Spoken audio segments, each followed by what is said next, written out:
I'm not sure if it's just me, but 2024 has felt very long and very short at the same time. The year aside, I wanted to go over all that happened in Sims 4 this year, starting with just a fun ranking of all the DLC we got. I'm going to be telling you my very subjective opinions of all the packs we've gotten for Sims 4, and I will tell you my ranking is based on perceived overall value and also execution. I'm going to be starting with stuff packs and expansions, and I will be ranking kits separately. Coming in last place of stuff packs and expansions is Sims 4 Lovestruck. I often remark on how uneven the quality and quantity is between Sims 4 packs, and I would argue this is even more apparent when it comes to expansion packs. Now, the Lovestruck expansion pack does include a dating app, but not only are we getting tons of apps in Sims 4, but this dating app unfortunately doesn't function as well as it should. Those qualms aside and bugs as well, I just think there's just not quite enough to this pack. Yes, there are some beautiful new animations, the world is fine,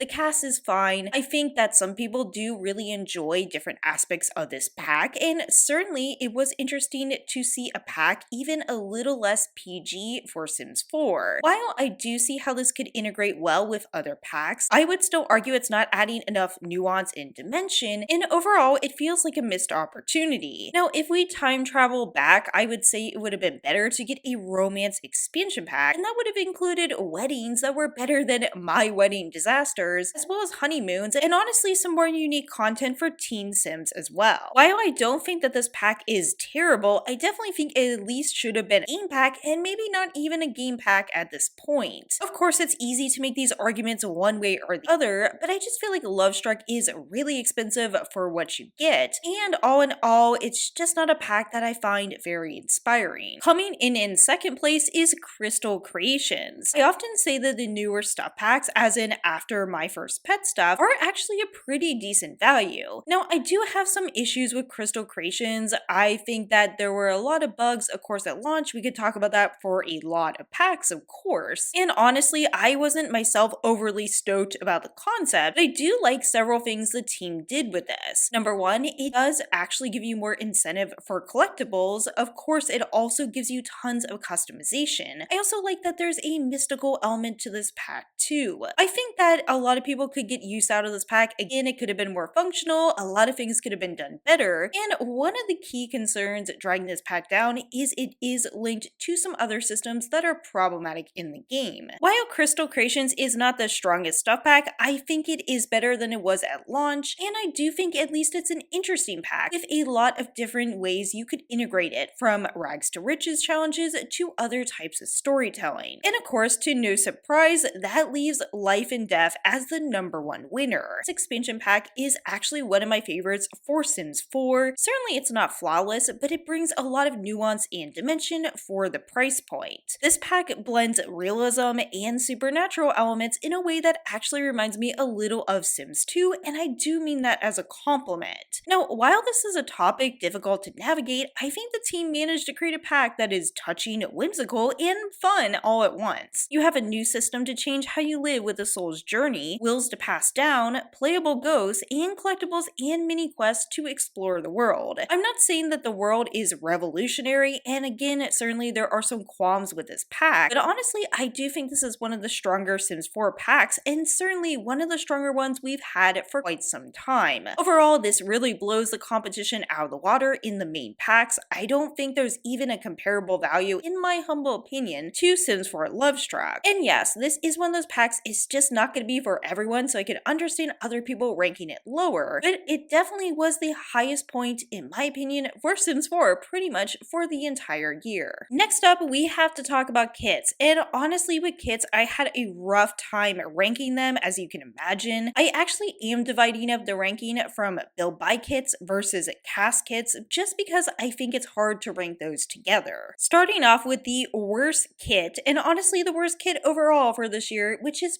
Party Essentials. Party Essentials, what can I say? Of all the kits, this is the one I had the least trouble ranking, honestly. I just think it's a lackluster kit. It's a concept that feels neither original nor compelling. The swatches aren't even all that inspiring. Now, while I like the disco ball, there's just not a lot here. I think they actually would have been better if they went for a more specific type of party. Imagine if they had done a kids party kit and they actually had a interesting themes. I think this is just kind of one of those ideas they slopped on the table, and I don't think there seems to be much inspiration. Next up is a retreat. Now, there's nothing wrong with the retreat kit. I think that this one just is not really very exciting. It feels like a missed opportunity. You get a pull ladder and some lounge chairs, but I do wish we had more pull items like slides and lanes and just more functioning items. But if we did still have gameplay kits, that could be a good match. Third to last is the artist studio. Now, the artist studio, like the last two kits, I think just doesn't seem very inspired to me. I do like that you get a backdrop and some pretty cool clutter, which places it above the last two. Nonetheless, I just don't think this is very interesting, especially if you have other packs in the game. I do often play with artistic sims, and yes, I could see myself using this if I were to buy a kit. However, again, I just don't think you get very much unique items for the value. Next up is Cozy Bistro. Now, the style of this kit is pleasant enough. In fact, I admit a bias towards this type of style in general. For my personal taste, the deep wood swatches and the vintage touches are both really something that draws me in.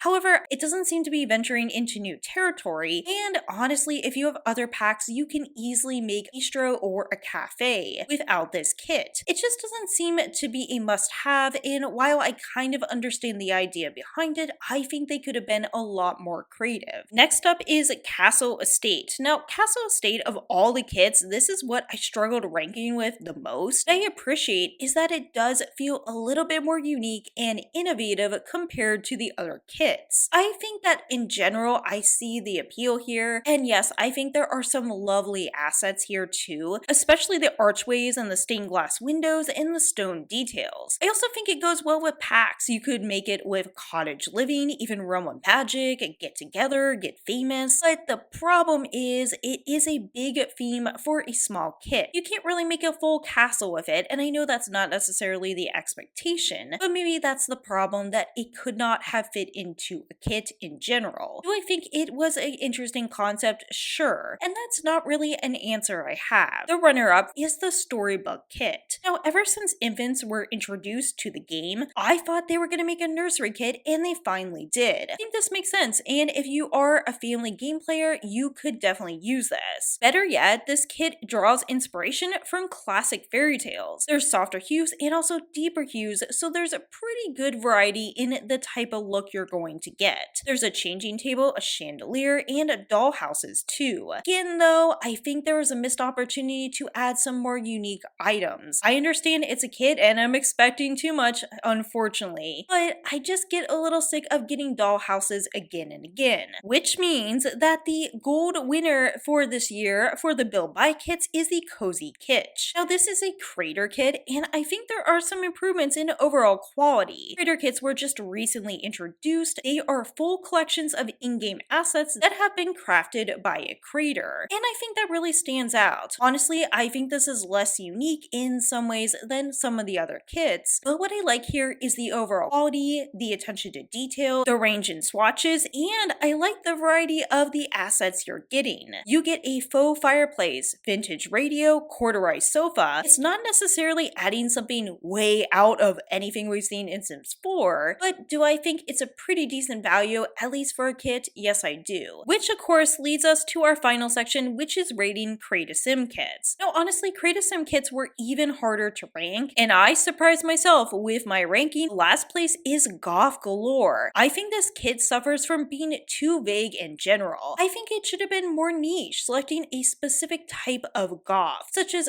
cyber goth or industrial goth or steampunk goth, you name it. But I liked it because there is an interesting play with textures and different fabric choices too. Overall, it just feels a little bit generic, playing it safe, and I think it was a missed opportunity. Runner-up is the Urban Homage kit. Ebonics is no doubt a very talented creator, as so many of these creators are, and had it been a full creator kit, I think this could have taken first place. I do like some of the assets here. The standout for me is the butterfly top and also the pants with the side lace-up. But unfortunately, the items that were not created by Ebonics, I think just kind of fade into the background. They're fine, but I think some of the textures could have been better. There could have been some more risks taken. Of course, that means the best cast kit for 2024 is the Sweet Slumber kit. This once again is a creator kit, and again, I would argue there is an improvement in overall quality. Instead of just going with pajamas, pajamas, you also get under eye masks and also acne patches. The swatches are pleasant enough with some whimsical patterns and also solids too. Some people argued we just got this type of content with the Sentiments kit. That really was more lingerie, so I will still argue this is a good addition. However, I do wish there was more for other ages. One thing that really frustrates me with kits overall is we're still focusing a lot on young adults and adults. Let me know in the comments below how you'd rank these kits and also packs. I would say overall 2024 wasn't that exciting for Sims 4 content with the exception of Life and Death, but of course I'm also not a fan of kits, so I'm not judging that particularly. Thanks so much for watching, take care, and I'll see you in the next one.